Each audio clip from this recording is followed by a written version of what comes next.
Welcome. আমি doctor Sadikul Islam Talukdar, pathology lecture class চলছে, digital class, virtual digital class, বিশেষ করে ফোর্থ ইয়ার এমবিবিএস স্টুডেন্ট এবং ইয়াং ডাক্তার যারা ভর্তি হওয়ার জন্য প্রস্তুতি নিচ্ছ তাদের জন্য। তো তোমরা যারা এর আগের পর্ব ক্লাস করেছ অথবা করোনায়, যারা করোনায় তারা ওগুলি করে নিবে, আর আমার এই চ্যানেল যারা সাবস্ক্রাইব করোনাই করে নিবে। তো তোমরা অ্যাটেনশন দাও ক্লাসে। তো extra cellular matrix and cell matrix interaction, tissue রিপেয়ারের একটা অংশ এই পর্বে। আগের পর্বগুলো তোমরা দেখে নিও। তো টিস্যু রিপেয়ারের যে পর্বগুলো আছে, মেকানিজমগুলো আছে, সেই মেকানিজমগুলো আমরা ডিসকাস করতেছি। একটা পর্ব আছে যে এক্সট্রা সেলুলার ম্যাট্রিক্সের সাথে যে সেলের যে ইন্টারেকশন হয় টিস্যু রিপেয়ার হওয়ার সময়, সেটা cell grow, move and differentiate in intimate contact with extra cellular matrix. Cell যে ড্যামেজ হয়েছে আবার রিপেয়ার হবে, রিজেনারেশন হবে, সে যে রিপ্লিকেশন হবে, যেদিকে মুভ করবে এবং ডিফারেন্সিয়েশন হবে, মানে আনডিফারেন্সিয়েশন থেকে ডিফারেন্সিয়েশন হবে, সেটার সাথে একটা ইন্টিমেট কন্ট্যাক্ট থাকতে হবে এক্সট্রা সেলুলার ম্যাট্রিক্সের। The ECM is secreted locally and assembles into network in space surrounding the cell. Cell থেকে কিন্তু এই এক্সট্রা সেলুলার ম্যাট্রিক্সগুলা সিক্রেটেড হয় এবং ওখানেই তারা অ্যাসেম্বলি হয়। The matrix proteins sequestered molecules to provide target to soft tissue or mineral to provide rigidity by skeletal tissue. The matrix protein sequestered molecules to provide target to the matrix protein থাকে যে তারা তাদের মজবুত করতে সহায়তা করে কি দিয়ে? Soft tissue or mineral. It also provide reservoir for growth factor controlling cell proliferation. সেই ম্যাট্রিক্স প্রোটিনে গ্রোথ ফ্যাক্টর থাকে। Provide a substratum for cell to adhere, migrate and proliferate and can directly influence the form and function of the cell. কোন ধরনের sell হবে, কি তার কাজ করবে, এটাও তারা ডিরেকশন দেয় ওই extra cellular matrix. Degradation of extra cellular matrix accompanies morphogenesis and wound healing as well as tumor invasion and metastasis. Extra cellular ম্যাট্রিক্সটা এলোমেলোভাবে হলে হবে না, এটা একটা মডেল হবে। এইরকম যদি মডেল না হয় তাহলে ওয়ান্ড হিলিং ঠিক মতো হবে না। 3 groups of macromolecules are associated to form extra cellular matrix. 3টা গ্রুপ আছে। একটা আছে fibrous structural protein. Extra cellular matrix মধ্যে 1 নম্বর হলো ফাইব্রাস স্ট্রাকচারাল প্রোটিন। এর মধ্যে আছে কোলাজেন এবং ইলাস্টিন। সুতার মতো ফাইবার, পাটের মতো ফাইবার, এগুলো হলো কোলাজেন এবং ইলাস্টিক ফাইবার। এটা কিন্তু প্রোটিন, স্ট্রাকচারাল প্রোটিন। আরেকটা আছে অ্যাডেসিভ গ্লাইকোপ্রোটিন, আঠার মতো কাজ করে, গ্লু। একটা আছে ফাইবার, আরেকটা আছে যে গ্লুর মতো কাজ করে, সেটা হলো ফাইব্রোনেকটিন অ্যান্ড ল্যামিনিন। ল্যামেলা তৈরি করে আঠার মতো, গ্লুর মতো। ফাইবার দিয়ে যদি আমরা আঠা লাগাই দিই তাহলে কি হবে? একটা তক্তার মতো হবে না? এই ধরনের।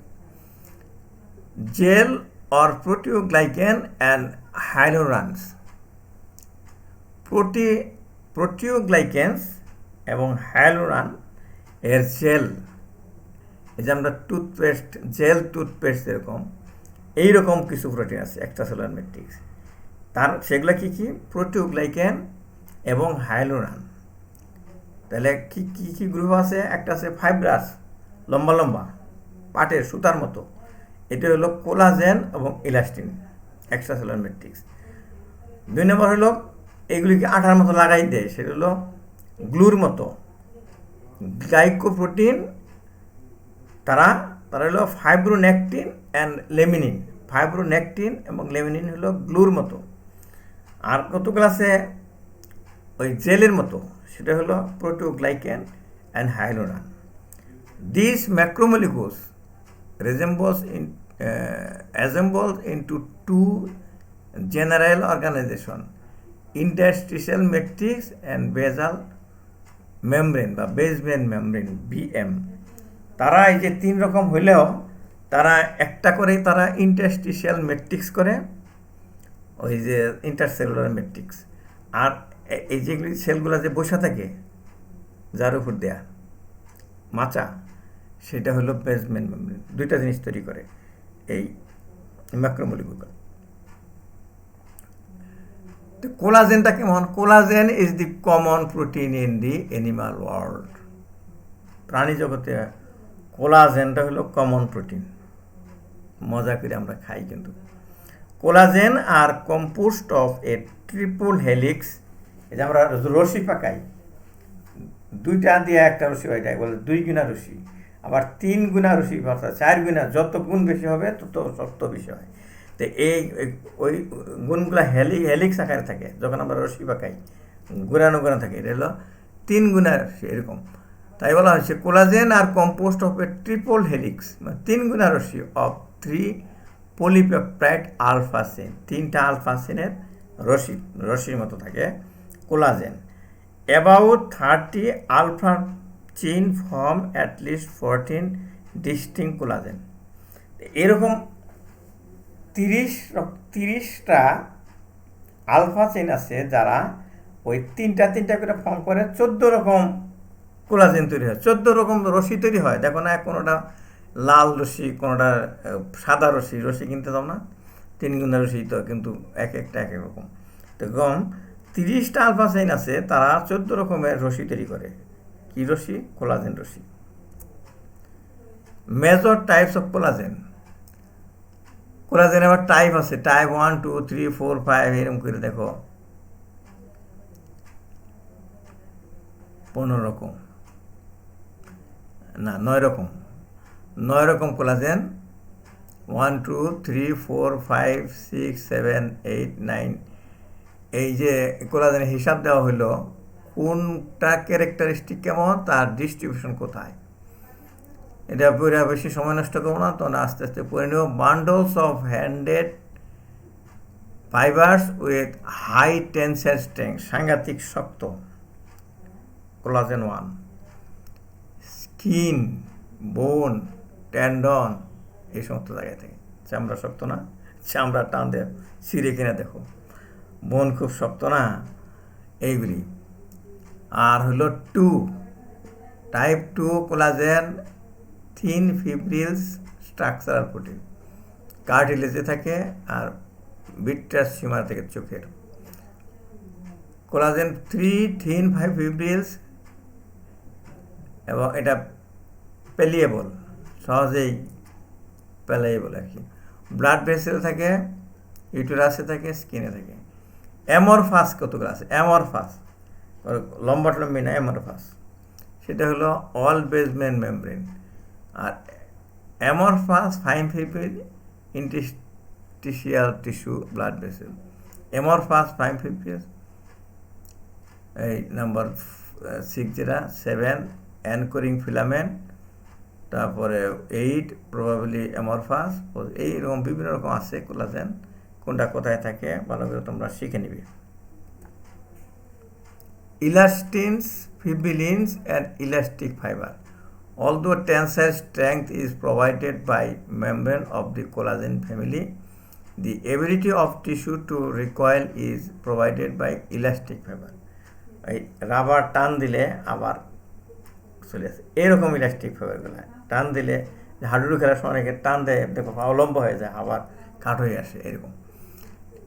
Central core of elastic fibre, এই কানটা দুই এইভাবে টানো, দেখো আবার ছেড়ে দিছ, ইলাস্টিক ফাইবার থাকে।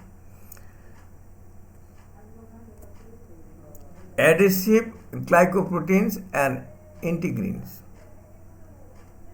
অ্যাডিসিভ আঠালোর মতো কাজ করে।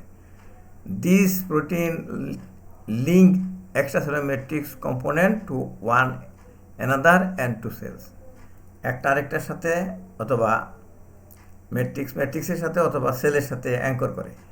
ইম্পর্ট্যান্ট সাস প্রোটিনস আর লেমিনিন, ফাইব্রোনেকটিন, ইন্টিগ্রিন। এটা হলো গ্লাইকোপ্রোটিন, ওটা অ্যাডিসিভ।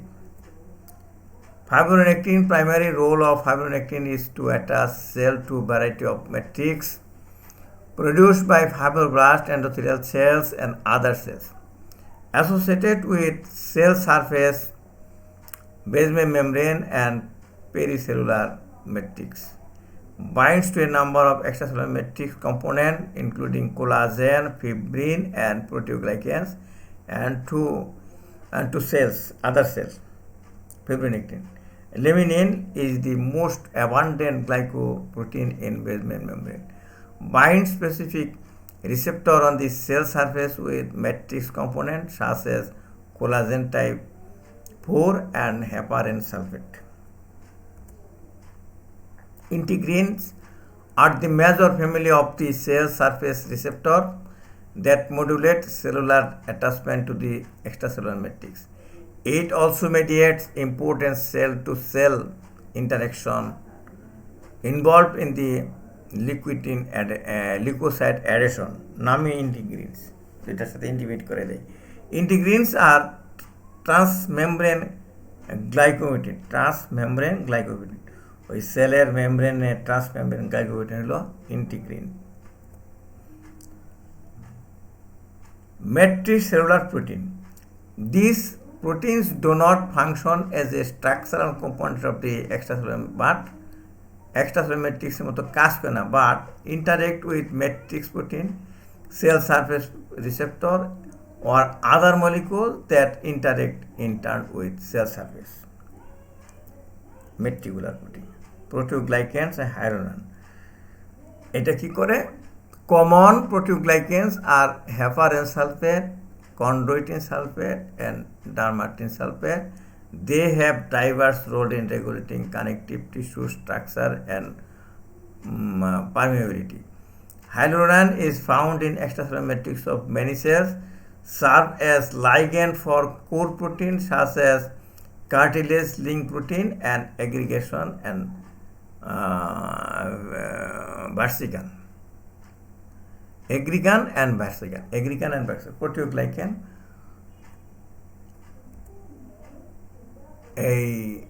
আজকে এই পর্যন্তই থাক। তো মেইন চ্যাপ্টার যেটা তোমাদের বেশি যেটা ক্লিনিক্যালি কাজে লাগবে সেটা হবে রিপেয়ার বাই কানেক্টিভ টিস্যু। এতক্ষণ তো যে রিপেয়ারের যে মলিকুলার মেকানিজমগুলা এবং কারা কারা ইনভলভ, এইগুলি আমরা ফিজিওলজিক্যালি যারা ইনভলভ তাদের কথাই বললাম।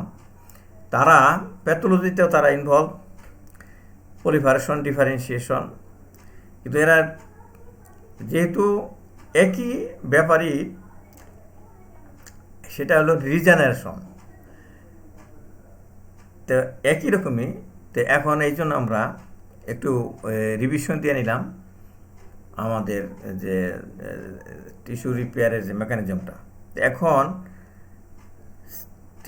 Repair by connective tissue fibrosis, এটা আমাদের ক্লিনিক্যাল ইম্পর্ট্যান্ট, এটা আমরা নেক্সট ক্লাসে আমরা ডিসকাস করব। আজকে বন্ধ থাক। আমার এই চ্যানেল তোমরা মনে করে সাবস্ক্রাইব করবে, শেয়ার করবে। ধন্যবাদ।